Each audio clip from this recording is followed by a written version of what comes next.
Saudações, amigas e amigos, eu sou Ellison Silva e chego agora com a edição 146 do Quarta Categoria, desde que o podcast foi lançado lá em 2020 e desde então se tornou a casa da Série D do Campeonato Brasileiro. Como sempre, eu começo pedindo a vocês para que sigam a gente no Instagram e também no X, no @pcategoria. Compartilhem nossos episódios que estão aí em diversas plataformas de tocadores de podcast, também está no YouTube. E, claro, avisa todo mundo que o Quarta Categoria está na tela do Nosso Futebol, que está disponível aí nas operadoras na Sky e também na Claro TV, levando para todo lugar desse país a palavra da Série D do Campeonato Brasileiro. A bola já rolou na Série D de 2025 e como nas últimas temporadas, às escuras, né? Porque a CBF havia vetado com que os clubes que fecharam os direitos de transmissão com a Gold fechassem esse acordo. E na véspera da competição, que começou já uma semana atrasada, a CBF foi lá dizer que nem nos próprios canais oficiais os clubes poderiam exibir suas partidas. Alguns poucos se arriscaram, né, e voltaram a mostrar seus jogos, como foi o caso de Boa Vista e Portuguesa, só que foi uma exceção. Infelizmente, parece que teremos mais um ano que, para ver a maioria dos jogos da Série D do Campeonato Brasileiro, vai ser só indo aos estádios. E é sobre o que a gente viu e também sobre o que a gente não viu, porque não deixaram, porque a CBF não deixou. E é disso que a gente vai falar no Quarta Categoria desta semana, não é isso? Felipe Augusto e Marcos Barcelos, sejam bem-vindos. Valeu, Ellison. Valeu, Marcos, também pela participação. Mais um Quarta Categoria, mais uma Série D começando. E como você citou, né? Eu acho que o mais relevante foi fora de campo com essa questão da CBF proibir, né, a transmissão até mesmo dos canais oficiais dos clubes, né? Uma decisão arbitrária que pegou todos de surpresa, ainda mais foi no dia que começou a competição. Mas sobre o que rolou em campo, do que a gente não pôde ver, mas pôde conferir, digamos, pesquisando e tal, alguns clubes confirmaram a baixa perspectiva, né? Claro que é a primeira rodada, mas se o cartão de visitas pode ser usado para alguma coisa, alguns times tiveram isso para mostrar nessa primeira rodada. Bom dia, boa tarde, boa noite, amigas e amigos ouvintes do Quarta Categoria. Bom dia, boa tarde, boa noite, Ellison, Felipe, e também a você que acompanha o podcast Quarta Categoria no canal Nosso Futebol. Com nova Série D, temporada sai, outra entra, os velhos problemas aparecem.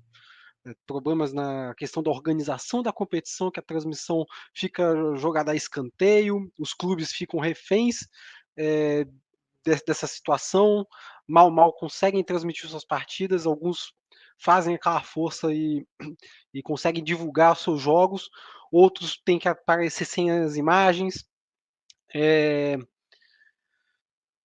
Também casos extracampo, já no ambiente das partidas mesmo, novamente convivemos aqui, mais uma temporada que a gente tem que falar de casos de racismo na Série D do Campeonato Brasileiro, e agora numa estreia de campeonato, enfim, passando os casos lamentáveis, também tivemos muita bola rolando, muito jogo bom, e uma outra surpresa, uma outra ripada na gente, porque a gente teceu comentários que o pessoal já sentiu as dores já na primeira rodada, mas tem muito campeonato ainda para rolar e vamos começar rodada por rodada trazer aqui para você essas informações. Pois é, a gente já apanhou bastante por conta da nossa tier list da semana passada, né? Muita gente esperando que tudo que a gente previu vá acontecer já depois da primeira rodada, aí é dureza, né? Vamos ter um pouquinho de paciência. Claro que a gente tá aqui para errar mesmo, a gente não vai ter nenhum problema em dizer que errou lá no final, mas tá cedo, pessoal, vamos ter calma aí. Vamos ter calma também porque vamos tocar primeiro a nossa vinhetinha para a gente começar a falar sobre essa primeira rodada da Série D de 2025. O Quarta Categoria é um podcast sobre a Série D do Campeonato Brasileiro, que traz informações, curiosidades e conteúdo relevante sobre o futebol que fica longe da grande mídia. Com eles, Felipe Augusto, Marcos Barcelos e Ellison Silva. Pois é, agora chegando em definitivo com mais uma edição do Quarta Categoria, 146, desde que o podcast foi lançado lá em 2020, e vamos falar sobre as partidas neste momento do grupo A1, né, que começaram a ser disputadas no último sábado. A gente teve aí o Manauara empatando com a Independência do Acre por 1-1 no sábado, lá no Estádio da Colina. No domingo o trem ficou no 1-1 também, só que foi com o Manaus, jogo no Amapá, naquele estádio, né, que fica metade de um lado do hemisfério sul e a outra metade no hemisfério norte do planeta Terra. No Zinho de Oliveira, o Águia de Marabá venceu o Gás por 1-0 e o placar mais elástico do fim de semana do grupo veio na noite de sábado, quando a Tunaluso, fora de casa, fez 3-0 no Maitá e já com direito a hat-trick marcado pelo Ronald Santana, Marcos. Pois é, esse foi um jogo assim que as expectativas que a gente falou no episódio da tier list se corresponderam, né? O Maitá a gente não espera que vá fazer frente às outras 7 equipes da chave, né? Estreando muito mal, um jogo em casa, que é um jogo para vocês impor, mostrar o que veio na competição, né? Já no seu primeiro jogo, é a primeira impressão que fica sempre, e já toma uma traulitada dessa para Tunaluso, que entra com todo o peso da camisa, embora a gente não tenha colocado como favorito ou possível surpresa, mas é uma equipe que já mostra o que veio, que parece que briga por classificação, pelo menos para a próxima fase, né? E entra também com essa pressão de mostrar um desempenho melhor. E já na primeira partida, já consegue um placar elástico, já para dar tranquilidade para a sequência do trabalho, e o Maitá segue começa confirmando essa má impressão, né?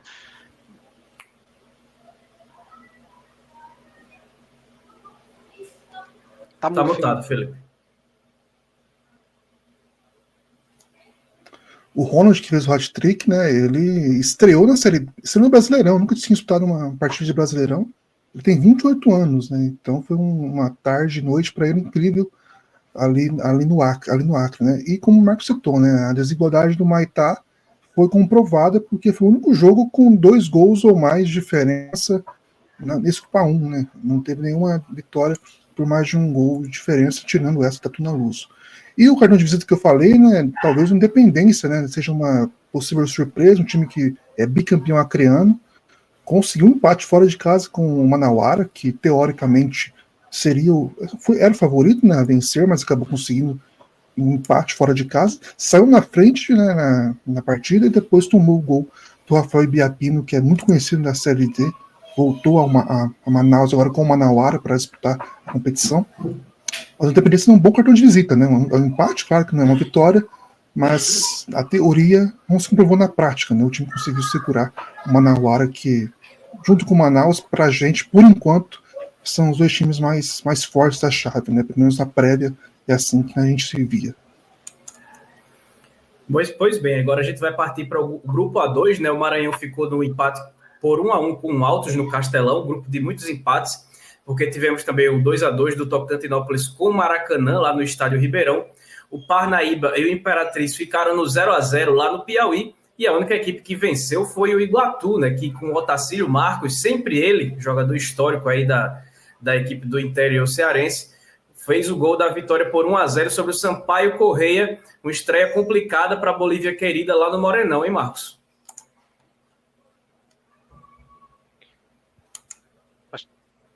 Ok. O Iguatu foi a grata surpresa aí dessa primeira rodada, né? Que não deveria ser surpresa, né, por conta de ser uma equipe que chegou nas quartas de final da temporada passada. A gente esperava uma sequência de trabalho, iniciando já no estadual com força máxima, né, brigando por posições mais acima na tabela do Campeonato Cearense. Acabou que a impressão de início de temporada foi, talvez, entre as 8 equipes do Grupo A2, tenha sido a pior possível, né? Ainda assim, não correu nenhum... Não acabou sendo rebaixada como outras equipes que disputam a Série D esse ano, equipes também que ano passado foram até muitas, né, que rebaixaram seus estaduais na temporada passada, né? O Iguatu não correu esse risco, mas das 8 equipes do Grupo A2 foi o que apresentou o pior início de temporada. E pegando logo de cara o Sampaio Corrêa, que vem de uma Série C e vem com uma obrigação de voltar à terceira divisão, natural seria pensar que o resultado fosse o inverso, né? Que o Sampaio Corrêa entrasse com mais garra, buscasse o resultado fora de casa diante de um Iguatu que vem com essa incógnita para a competição. Só que o Iguatu se portou muito bem e um velho conhecido acabou decidindo, né? Terminou a temporada 2024 da Série D, né? Aqui no quarta categoria de uma forma e começou da mesma. O Tacílio Marcos decidindo para o Iguatu. O Iguatu é um raro caso, né? Talvez o único time no mundo que tem 2 Otacílios como ídolo, né? O Otacílio Neto e o Otacílio Marcos. É um raro caso de Otacílios que estão bem em um clube, né? Mas falando sobre outros jogos, né? O Tocantinópolis recebeu, né, o Maracanã, saiu na frente 2-0, mas cedeu empate no finalzinho, aos 40, 58 do segundo tempo. O Ailton e o Matheus Taumaturgo fizeram os gols de empate do Maracanã. O Tocantinópolis, né? A gente passou pela equipe na tier list, né, mas é uma equipe que está com uma pressão enorme, né? Porque vem aí há anos disputando a Série D e não tem vaga para a próxima temporada, né? E não lembra mais aquele time que chegou nas quartas de final da Série D em 2023. Né? Não, perdão. Isso, 23, é certo. Então acaba que... Não, perdão, 22.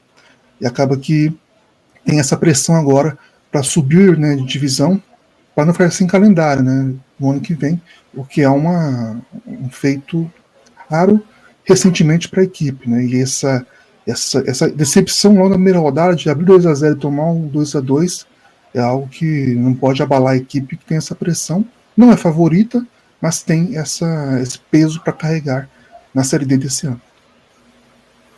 Pois é, muita responsabilidade aí para o Tocantinópolis. O Grupo A3, que também tem times aí que podem ficar sem calendário caso não consigam aí subir de divisão.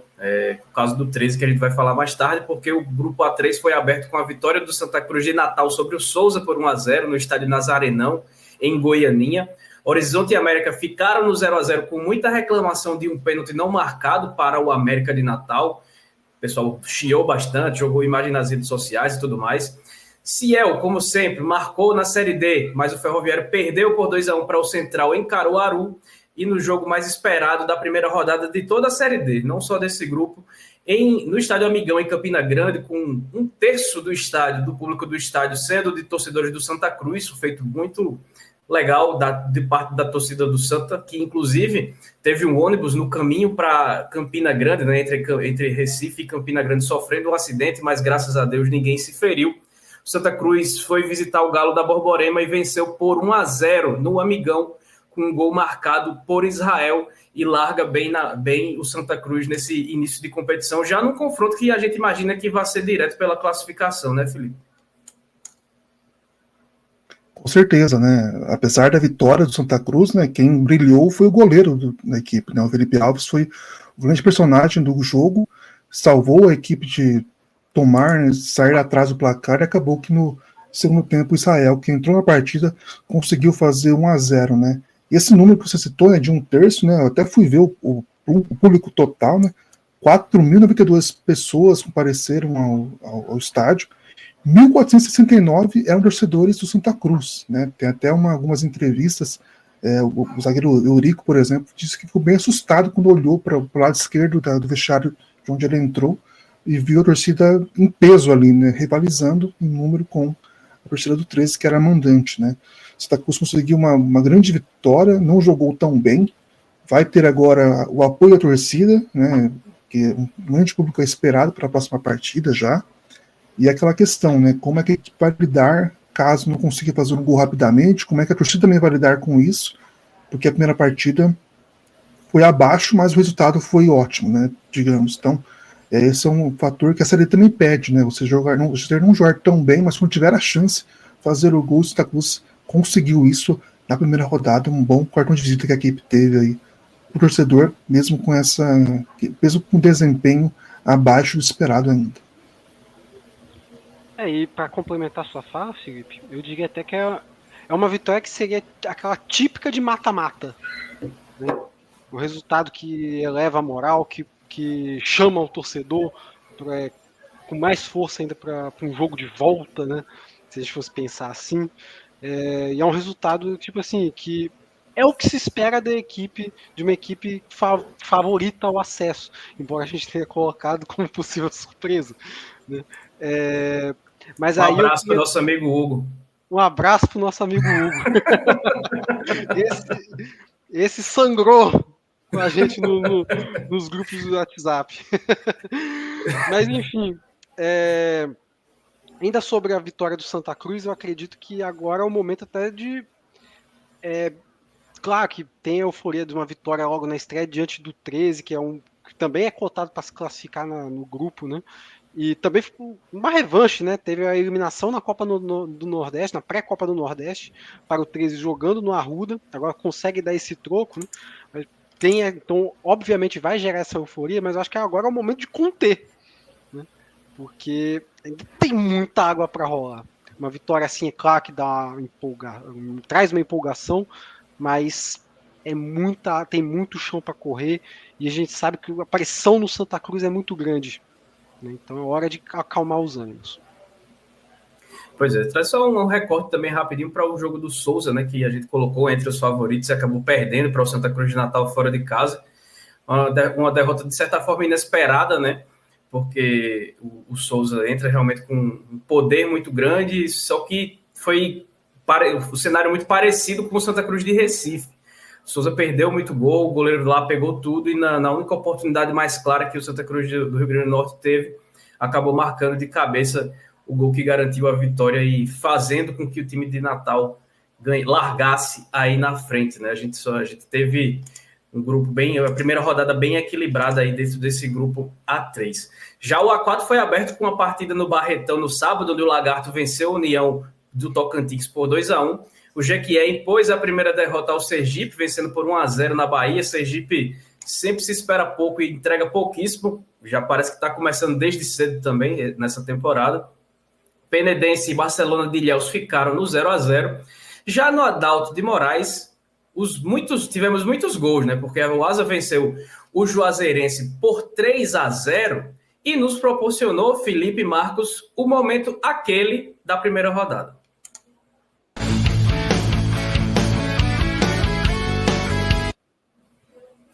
Júnior Viçosa, 35 anos, ex-Vitória, América Mineiro, Sport, Goiás, diversos times aí, veteranaço, tá lá pelo Asa há algumas temporadas, é um dos ídolos, inclusive, da história da equipe de Arapiraca, e marcou esse primeiro gol que a gente tá vendo aí da vitória por 3-0 sobre o Juazeirense fora de casa, e ainda tivemos gols do Thiago Alagoano e outro que poderia ser protagonista do momento aquele, que foi o Marcelo Toscano, que começou no banco de reservas, entrou no lugar do Júnior Viçosa e fez o gol que fechou os 3-0.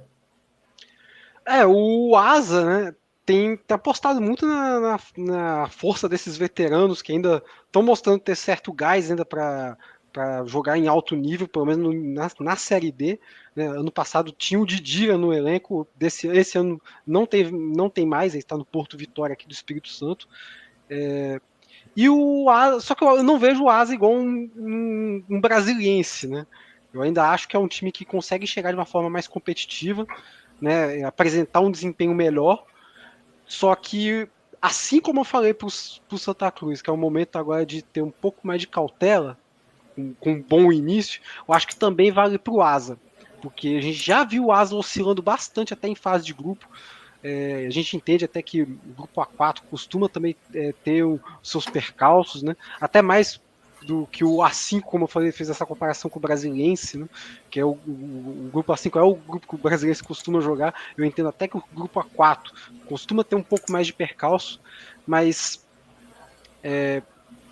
acho que é o momento de tentar botar o pé no chão e o Asa conseguir desempenhar esse futebol ao longo do campeonato, para conseguir até se postular como um favorito ao acesso. Eu acho que o Asa tem feito um trabalho sólido, pelo menos nas últimas duas Série D do Campeonato Brasileiro. 2 anos atrás chegou nas quartas de final. Então, pé no chão para continuar fazendo um bom trabalho. É um momento agora talvez um pouco polêmico, né, na minha parte, mas a gente teve um bastidor, né, depois da tier list, né, de que tinha um clube que a gente teve vontade de colocar no quarto nível, né? Como não deveria disputar. Claro que é muito forte esse termo, mas o Sergipe faz por merecer, né? Essa nossa... toda vez que a gente falar sobre a equipe, né? Claro que é a primeira rodada e tal, mas demonstra, né? Assim, desculpa o torcedor do Sergipe, né? Mas a confiança fica muito abaixo, né? Logo começar uma equipe com que o Jequié não fez uma boa campanha no Baiano, o Sergipe também não fez, mas começar com uma derrota já traz um pressentimento ruim para o torcedor, né? E acaba que isso prejudica muito o andar, né, da campanha, né? E falando sobre o Sergipano, o Lagarto, né? Fez 2-1 no União Araguainense, o time totalmente fora do eixo, digamos ali, né, do Nordeste, mas acabou ficando ali com os sergipanos, alagoanos e baianos. E o primeiro gol da Série D saiu nesse jogo, né? O Davi fez o gol do Lagarto, que abriu o placar, depois fez mais 2-0, e o União conseguiu fazer gol de honra, né? Gol de honra, o único gol, fechou em 2-1. Boa estreia também do Lagarto, um time que tem bom investimento, não consegue ter uma chegada tão boa assim no sergipano, não tem títulos ainda, mas se monta bons elencos. Inclusive também tem mais um famoso aquele, que é o Ederson, né, ex-Atlético Paranaense, que jogou a partida, mas é um time pra gente ficar de olho também, porque tem bom investimento. E, só para fechar, né, uma rodada fantasma, né, Benedense 0, Barcelona 0, é um jogo mais fantasma também dos fantasmas que a gente teve, né, porque de fato, um 0-0 que ninguém vai lembrar, ninguém vai ver, ninguém viu, só quem foi ao estádio que vai lembrar. Justamente no jogo mais alternativo, talvez, da rodada de todos os Exato, grupos. Uma pena. E só complementar, o Elson, que quando o Felipe falou dos times que não deveria disputar, eu achei que ele ia começar falando da Juazeirense. Né? Eu também. Inclusive, até mais um motivo aí pro Asa se manter no pé no chão, né? Porque o Juazeirense não vem de uma boa temporada já desde o Campeonato Baiano. E é um time que há alguns anos parece que acaba não indo para lugar nenhum, na própria Série D. Parece que vai ser aquele time que vai ocupar uma posição no G4, mas acaba pisando no freio e não chega a lugar nenhum. Então, e o Asa, se é um time que quer chegar em algum lugar, então, tipo assim, bater um adversário que deveria bater já na primeira rodada. Então, pé no chão. Pois é, pé no chão pro Asa. E ainda sobre o jogo do Lagarto, né? Felipe lembrou do Ederson. É aquele mesmo que jogou no Atlético Paranaense, foi artilheiro do Campeonato Brasileiro de 2013. A gente que acompanha a Série D liga o alerta de todos os gols naqueles aplicativos de que enviam resultados, né? E aquele erro, e houve um erro no aplicativo, né? Que saiu que o primeiro gol do Lagarto, o primeiro gol da Série D tinha sido do Ederson. E aí que surgiu a ideia de fazer o momento aquele. Então foi o errado que acabou dando certo. E o Júnior Viçosa levou o primeiro momento aquele da semana no quarta categoria nessa temporada de 2025. Só uma coisa, Ederson, você pediu pro Asa ter pés no chão. O Asa ter pés no chão. Pois é. Faz parte.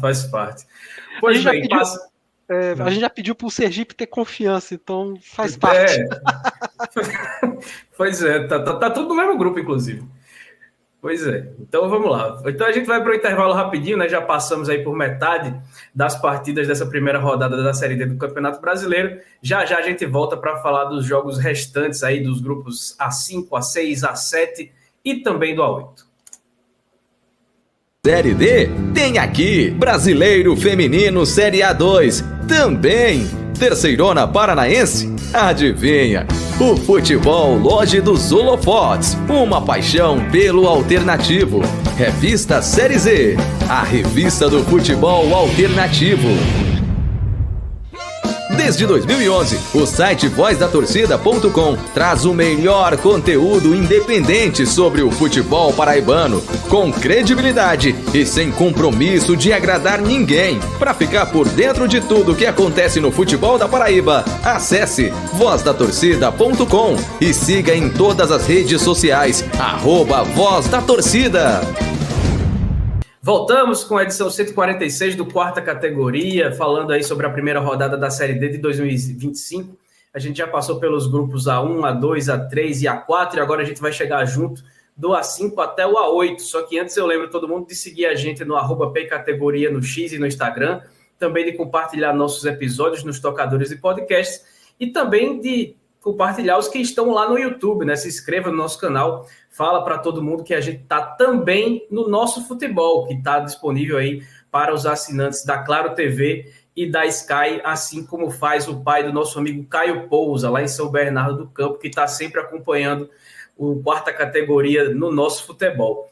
Pois bem, agora a gente vai seguir o baile, né? Porque tivemos no grupo A5 a vitória do Luverdense por 1-0 sobre o Goiânia, fora de casa. A Aparecidense estreou vencendo o Capital também por 1-0 no Distrito Federal. E aí mais críticas, né? Porque a gente colocou o Capital como candidatíssimo ao acesso, um dos favoritos ao acesso na nossa tier list na semana passada.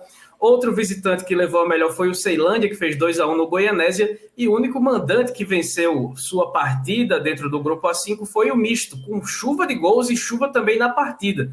O Misto fez 4-3 no Porto Velho, no estádio do Trinha. Emerson Machado, Gilvan e Jonathan 2 vezes fizeram os gols aí da equipe do Mato Grosso, Marcos. E todo ano que a gente vê o Porto Velho, né, caindo numa chave de equipe do Centro-Oeste, né, no grupo A5, a gente sempre bate aquela dúvida se o Porto Velho caiu no grupo certo. Na primeira vez que isso aconteceu, o Porto Velho até fez uma boa campanha, mas nitidamente estava a diferença de nível era um pouco acima do que o Porto Velho podia suportar, né? Aí ano passado o time foi para o grupo A1, que foi um grupo até difícil também, mas conseguiu desempenhar muito bem, passou em segundo lugar. Acho que, se eu não me engano, foi apenas uma derrota na fase de grupos passada, chegou às oitavas de final, né? E aí a gente também citou a questão do poderio financeiro do clube, que aumentou. E para este ano, por conta do poderio financeiro, a gente entrou até com mais otimismo, pensa, pô, agora acho que talvez com a força que o clube tem agora, pode ser possível que a equipe possa competir melhor. E já na primeira rodada, o time até demonstrou em certos momentos da partida que pode brigar por algo a mais nesse grupo, né? Chegou a estar vencendo a partida por 2-1. Inclusive, foi a primeira virada do jogo, foi um jogo de 2 viradas, né?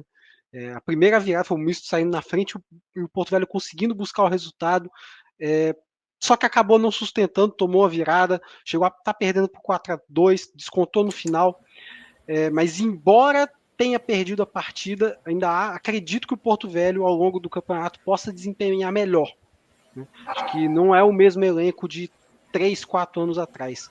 E só para comentar um pouquinho sobre o Capital e a Aparecidense, lembrando que a própria Aparecidense perdeu para o Porto Velho, que eu acabei de mencionar, lá em 2021.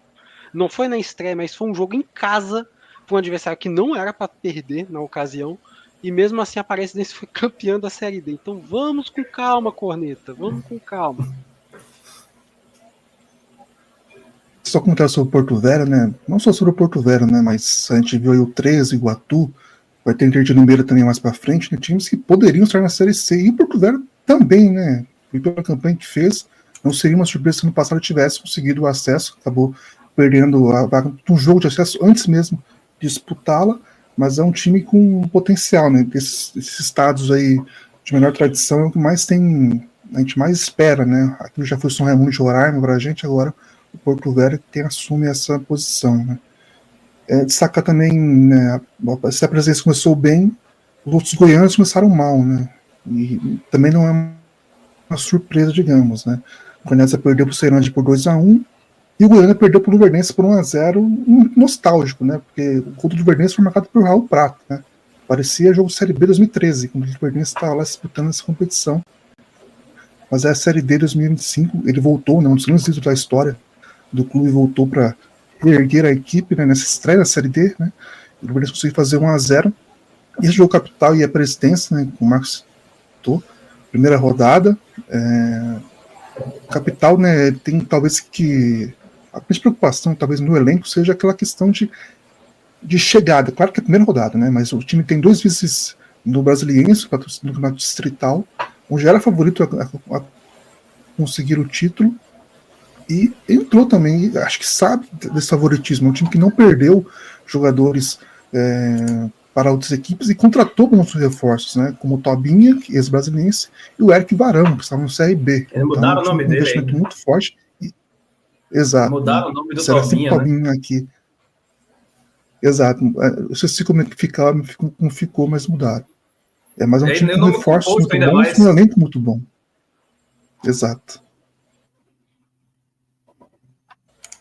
Então seguimos agora, vamos para o grupo A6, né?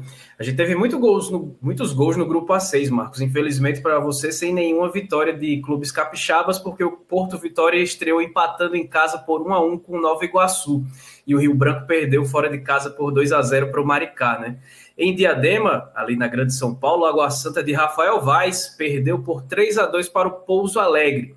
Em uma partida que contou com transmissão pelo YouTube, né, ignorando aí o veto da CBF, Boa Vista e Portuguesa, que compartilharam a transmissão, cada um em seu YouTube, são duas SAFs, tem dinheiro, então se houver ali a CBF aquela punição que é de não receber as cotas para disputar a competição, não fará tanta diferença nesse momento, R$450 mil, se não me engano. Boa Vista e Portuguesa ficaram no 2-2. Cristiano e Rildo abriram 2-0 para a Lusa, mas Caetano foi buscar o empate para o Boa Vista aos 37 e aos 50 minutos do segundo tempo, viu, Felipe? Exato, né? Eu acho que a gente teve o 4-3, né, do Misto e Porto Velho, a gente também teve o 3-2 do Pouso Alegre, mas o jogo da rodada foi esse, né? Aconteceu dentro de campo e fora de campo também. Né? A Portuguesa bancou essa decisão de não, vamos transmitir independente da proibição da CBF. Contou com o apoio do Boa Vista, né? Tem até algumas correntes que dizem que a FPF também teve participação dessa decisão, né, de bancar essa decisão também da Portuguesa. E o jogo, né, estava correndo tudo as mil maravilhas para a equipe, né? Gols do Cristiano do Rildo, 2-0 no placar.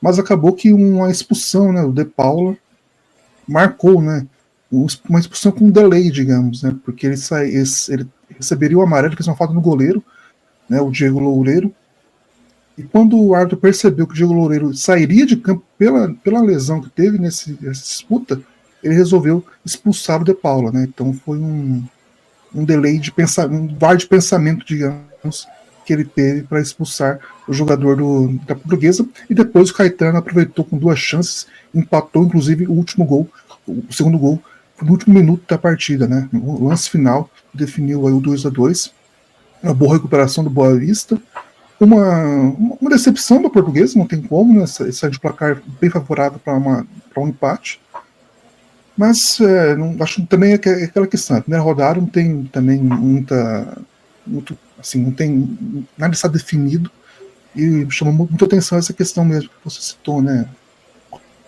R$50 mil para a Portuguesa, que tem uma nova SAF com muito dinheiro investido, talvez não seja muito dinheiro, né? Então, claro que é dinheiro, mas não seja algo que vai fazer falta, digamos.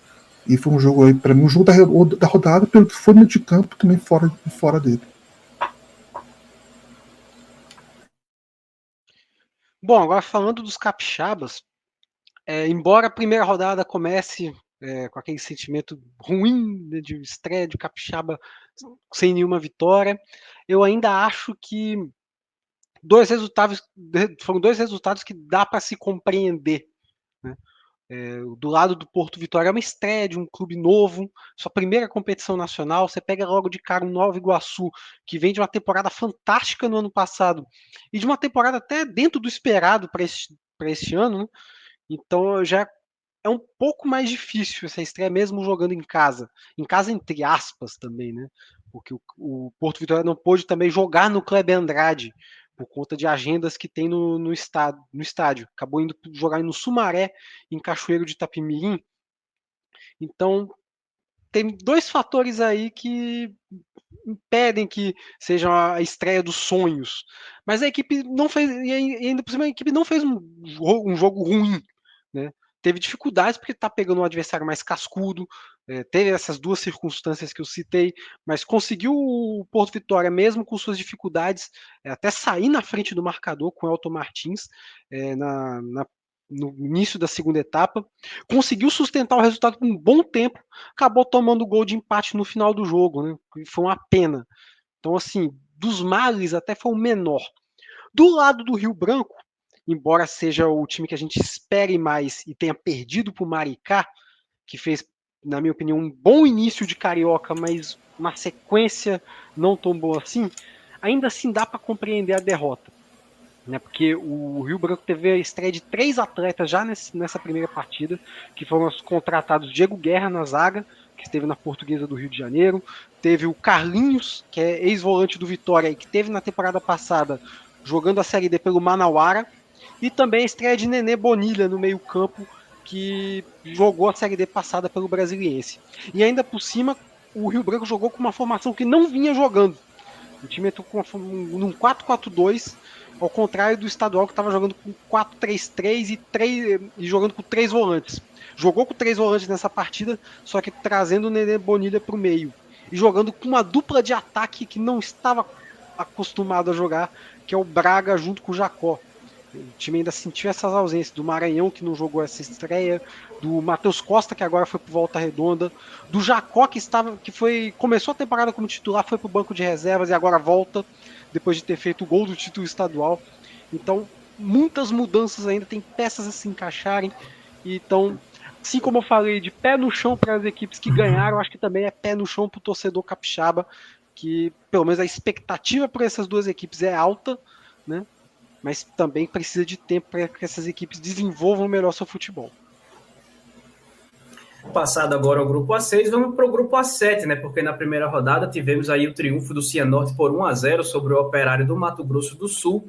No duelo de debutantes da Série D, né, de estreantes na competição, o Itabirito venceu o Monte Azul por 1-0 no interior de São Paulo.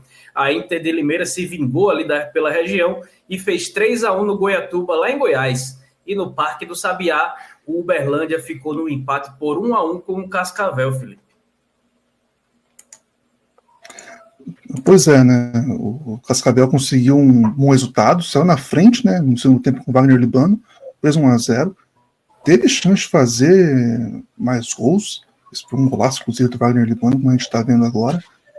Teve chance de fazer, né, mais gols, de ampliar o marcador, mas acabou que minutos depois o Uberlândia conseguiu empatar, né? Fez 1-1. O Cascavel, que vive uma crise, digamos, né, não tem vaga para a próxima Série D, ficou fora das quartas de final do Paranaense, por isso não tem vaga também na competição do ano que vem, e agora tenta se recolocar, né, contratou alguns jogadores, incluindo o Marcão, né, atacante bem conhecido do estava no Anápolis ano passado, nesse ano também, mas disputou a Série D ano passado pelo Anápolis. Tem também o Lucas Lourenço, fez um bom estadual com o Andraus, e acaba que foi um bom resultado pelo que se espera do Cascavel, né? Pela baixa expectativa de início que a equipe tem por essa...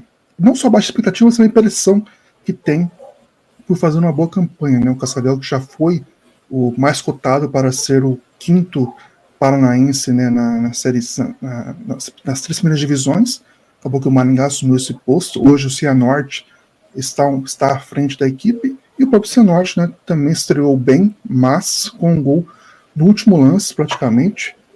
Fez 1-0 no Operário do Mato Grosso do Sul. O Operário que mudou bastante em relação ao time que foi campeão sul-mato-grossense, né? Então tem essa dificuldade também, não conseguiu segurar os jogadores, mas mesmo assim segurou o Cianorte, que é um dos favoritos nessa chave para conquistar a vaga na próxima fase.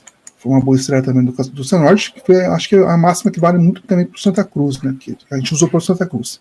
Mas o desempenho não foi tão bom, o resultado foi o mais importante que a equipe conseguiu, confirmou isso com 1-0 para cima dos sul-mato-grossenses. E também não dá para menosprezar o resultado, apesar do placar curto, na vitória de 1-0 para cima do Operário, que é uma equipe que tecnicamente não deve talvez fazer frente, mas pelo menos na teoria, né? Porque na prática, ano passado, a gente viu Costa Rica avançando de fase, né? Então, futebol do Mato Grosso do Sul acho que começa a ser olhado talvez com um olhar um pouco diferente por conta da temporada passada. Também vale lembrar que o Cianorte estreou justamente contra o campeão sul-mato-grossense, né?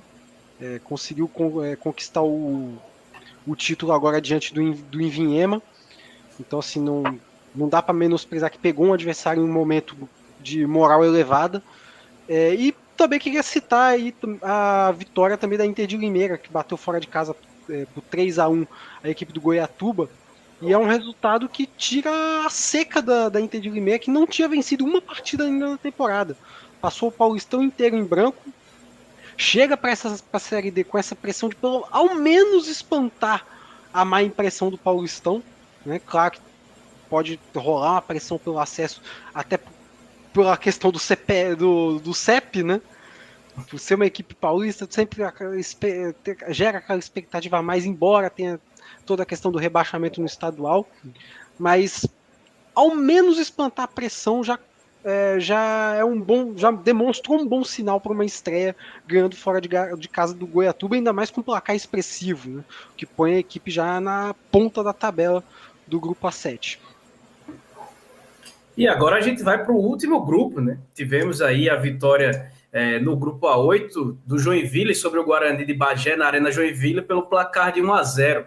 Marcílio Dias e São José ficaram no 0-0 no Gigantão das Avenidas, que é um dos nomes de estádios mais legais que a gente tem aí nessa Série D do Brasil inteiro, eu posso até arriscar. O Brasil de Pelotas bateu Barra por 1-0 e em Ijuí o Azures marcou 2 vezes com Matheus Guimarães para vencer o São Luís por 2-1, Felipe. Antes de falar do jogo, né, do Azul e São Luís, mas um jogo também que a gente não vai lembrar, né? Marcílio Dias 0, São José 0, apesar do estádio ter um nome muito bonito mesmo, como o Erson citou. O Azures segurou o elenco do Paranaense, que fez um bom Paranaense, chegou até as quartas de final. Teve chance ali de conseguir passar de fase, passar para a semifinal, mas não ficou pelo caminho. Segurou o Xavier, por exemplo, o Erisson, que foram destaques da equipe do Paranaense. Contratou o Gabriel Davis, que jogou, né, no Amazonas, no Manaus, recentemente, passou pelas divisões menores do futebol brasileiro, e também é um reforço que vai trazer experiência para a equipe, que não é tão jovem, mas também não é tão experiente assim, e foi uma boa vitória, né? Conseguiu fazer 2-1 fora de casa. O São Luís não tem uma expectativa tão grande por parte nossa, por parte de quem acompanha a competição, mas é isso, né? O Azul tinha chance de conseguir essa vitória e conseguiu. Confirmou isso fora de casa lá em Juí. E agora estreia bem, né? O Paranaense solitário nesse grupo de catarinenses e gaúchos. Né? Até geograficamente é o correto, né? Porque fica na parte mais baixa do Paraná. Então, uma boa estreia, uma boa vitória. E agora a expectativa é boa para a equipe, né? É um dos times que pode fazer, assim, um dos favoritos para mim nesse grupo A8, que a gente espera que tenha mais gols, né? Foi uma primeira rodada também sem vitórias por 2 gols ou mais de diferença, né? 3 vitórias, mas todas por 1 gol de diferença.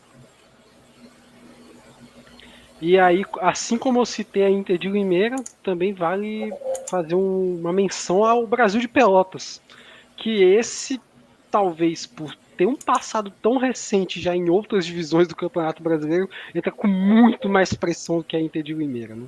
Também tem a questão do CEP, óbvio, né? O futebol gaúcho sempre presente em todas as divisões aí do Campeonato Brasileiro, né?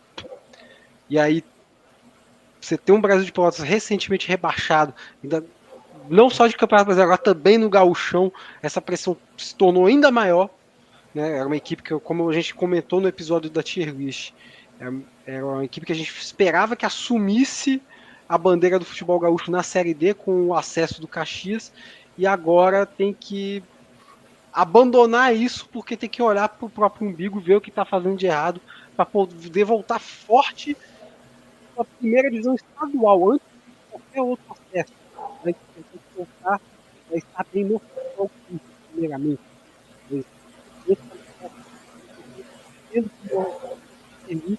E já consegue um resultado bom logo de cara, uma vitória que traz um pouco mais de tranquilidade ao seu torcedor, diante de uma equipe que a gente sabe que financeiramente parece vir muito forte, que é o caso do Barra, mas que ainda não mostrou o que veio na Série D, se a gente considerar a temporada passada, que foi muito abaixo. O Barra chegou com muita expectativa na Série D do ano passado e acabou não cumprindo nada, tem muito a se provar aí nessa edição de 2025. Passado a limpo aí todos os 8 grupos, agora a gente vai, Felipe, para a seleção da rodada.